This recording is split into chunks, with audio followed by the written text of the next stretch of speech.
Off, Peter Cook and Dudley Moore. My favourite film is Brassed Off. My favourite band is The Fall. Mark E. Smith. Never met him. Not sure I'd like to, really. Favourite album? The Fall. Imperial Wax Solvent. What's my favourite motorway? I hate the M6, but I love it to bits when I get to the M6 toll road.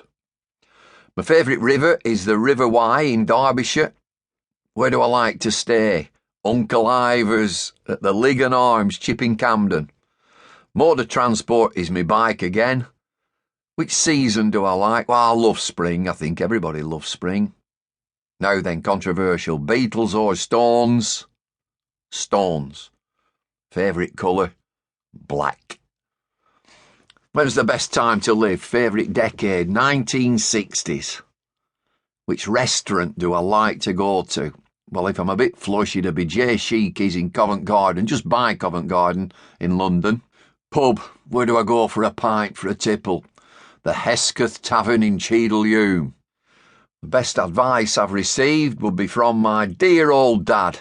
Just be yourself. Best advice given, if you're a politician, don't knock on my door. Gotta be a favourite cake, a fruit cake. I love gardening, and the flower of choice is a rose.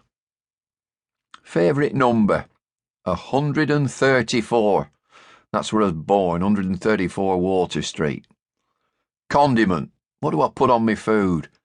It's a new one, is this? A Lancashire sauce. Board game. Oh, it's ages since I played it, but I loved it. Cluedo. Colonel Mustard with a custard and all that sort of thing. Gadget. Which gadget do I like best? A chainsaw. Not sure that is a gadget, really. My favourite film star is Ray Winstone or Russell Crowe. What do I watch round about 7 o'clock most nights? Which TV soap? Emmerdale Farm. If I were in that, I'd be one of the Dingles. Politician? Not one of them cheating, conniving, low-down dregs of the earth. Move on. Where do I like to go on cricket tours? New Zealand. Fantastic place. My favourite city, of course, is Manchester. I drive an Audi, so I like that car. Memory. Favourite memory? Crikey, it's loss of memory that I think of. A piece of trivia. Now remember this, Monaco's army is smaller than its symphony orchestra. Which comedian do I split my sides at? Tommy Cooper? And a joke, I'll leave you with this one. My granny started jogging in 1998. We've no idea where she is now. Part 1, In the Box. Chapter 1, That Bloke Off the Telly.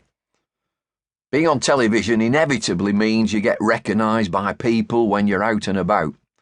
It's something you become accustomed to, and I've never really had a problem with it. Although I did once get freaked out when a bloke came straight out with, "You're David Lloyd, aren't you?" Because when I say I'm recognised, I genuinely am, only never as myself. I've had Rasputin. No, I thought he had a massive beard. Tony Blair, Alan Titchmarsh. I've been all those over the years. Nice to know I've made such a good impression. To be fair, at least it is normally another famous face from the world of cricket that I get. Although with my specs on, I also encountered one of the more bizarre shouts.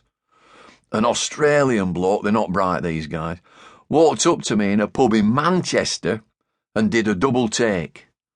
"Hey mate, I know you. You look like one of the Proclaimers," he said, his forehead crumpling in thought. "What do you mean, one of the Proclaimers?" I protested. "I either look like both of them or none of them. They're bloody identical twins. Well, they were the last time I looked." It's not as though this identity crisis has hit me solely since I hooked up in the Sky commentary box either. Now I come to think of it, it's followed me around since my playing days. When I signed for Cumberland, that would be early 1985, I was asked to do a local radio interview over the telephone. We went through that usual rigmarole of how the move had come about.